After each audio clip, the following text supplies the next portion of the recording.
to the Timeline series, where we're going from 1960 to 1979, and we're talking about the top horror films and the fashion. Two of my favorite things. You can't get any better. And today, we're back for 1977. So, hi, if you're new here, my name is Ashley, and I'm a lover of 60s and 70s fashion, the movies, specifically the horror movies, TV, music, and everything in between, just not the values. So if that's something you're into, stick around and, well, hit subscribe. So let's get into it. 1977. It was the year Star Wars was released. It also was the year Elvis Presley died. And it was the year Studio 54 opened its doors. Woo woo. Now, as for fashion and horror, there were a lot of things happening. And let's take a look at the fashion of 1977. So, fashion was all about the mix of styles at this point: disco glam, punk rebellion, and casual chic. Now, key trends were designed to catch the light under the disco ball. So it featured specific fabrics like spandex, slinky jerseys, and Lurex. Also in trend were three-piece polyester suits with wide lapels and flared trousers. They had colors of all sorts, specifically powder blue and white, and were really popularized by Saturday Night Fever. High platform shoes were also all the rage for women and men. Now we can't forget about punk fashion. Punk did emerge the last year and now was getting even more popularized. So things like ripped band t-shirts, plaid, and distressed fabrics. Also, heavy use of safety pins, chains, and dog collar necklaces as accessories. And of course, a leather jacket thrown into the mix.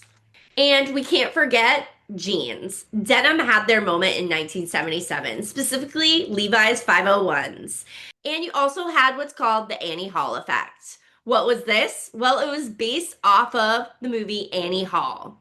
Diane Keaton popularized oversized linen trousers, vests, ties, and crisp button-downs for women. Now, who were the style icons of 1977? First up is, of course, Annie Hall herself, Diane Keaton. She cemented her status as a style icon in the movie Annie Hall by wearing oversized men's blazers, baggy trousers, vests, ties, and layered shirts. Bianca Jagger, again holding strong in the 70s on this list. She became a permanent fixture of Studio 54, and she was known for her high fashion bohemian chic, and of course, her disco glam. Farrah Fawcett is again on the list, and she was inspiring millions of people on the show Charlie's Angels. She had an effortless look and made it cool to wear hoodies, flared jeans, and just dress down in a casual, cool look. Also, can't forget her hair. Also, Halston, a premier American designer of this era. Now, what was this designer known for? Jersey dresses and minimalistic luxury. A lot of style icons would wear Halston to events. Think Liza Minnelli. She wore a ton of Halston and she is iconic.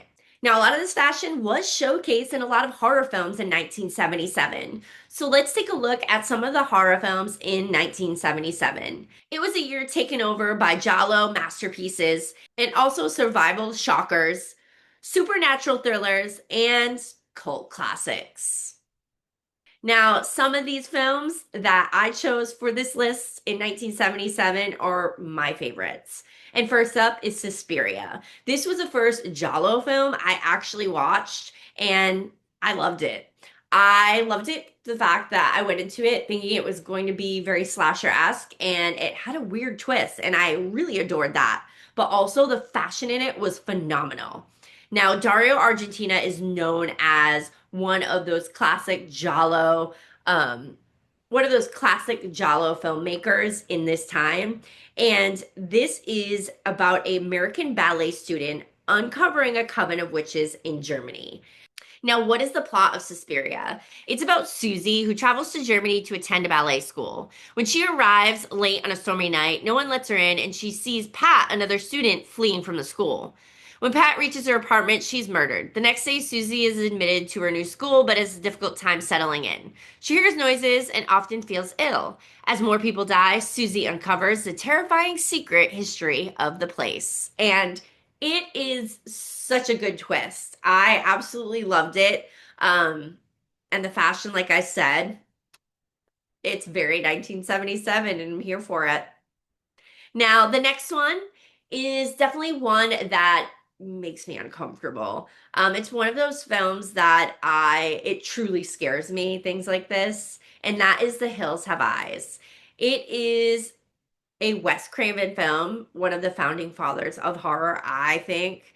And it is gritty. It's a survival horror about a suburban family stranded in the desert and hunted by cannibals. It's like Fear Unlocked. I'm sorry, but that gets me every time. It is on the lines for me of Devil's Rejects, which freaks me out. So, yeah. And the essential plot of the movie is a cannibalistic mountain folk, including the Carter family, who are on the trail of a stranded vacationers in arid Southwest California desert. And the plot of this is really about cannibalistic mountain folk. And it is unsettling, it is anxiety ridden. It is a great horror film made by the late, great Wes Craven. Next is one that has a lot of controversy surrounding it, and it is The Centennial. It is a supernatural occult thriller about a model who moves into a Brooklyn brownstone that doubles as a gateway to hell. I love a good movie about a haunted house, and this is like a haunted apartment, so I'm here for it. And really, this movie had a lot of controversy, and it was over a couple of things, specifically the use of actual deformed people in the movie to depict people in hell. And so that was very controversial. And then you also had a lot of controversy surrounding the making of the movie, specifically the lead actress who said she was not treated very well. There was just a lot of controversy surrounding this film, which made me want to watch it a little more just to kind of like understand what was happening there because I read a lot about it. And it is a really like freaky film. It's spooky. It's a great horror film. Now, the plot overall is about a New York City model with a troubled past, Allison Parker. She decides to make a change in her life. Breaking up with her boyfriend, Allison relocates to an apartment in a brownstone building where the only other tenant is a withdrawn blind priest. After experiencing strange occurrences, Allison begins to realize why the holy man is present. The building has an evil presence that must be kept in check at all costs. So I love any horror movie that brings in like religion. It definitely brings in another element. This was very popular in the 70s. It was all the rage actually with, things like The Exorcist, The Omen coming out. So these were a part of the horror genre that were heavy in the 70s, and I enjoy that type of horror. I think it's extremely interesting and scary, so it's like a cocktail of both. But this film, like I said, a lot of controversy, and definitely it's a good watch, even though a lot of the things that happened in the movie, like the making of it, I don't agree with. It's a great horror film of 1977. Now, overall, 77 was a huge year for both fashion and horror.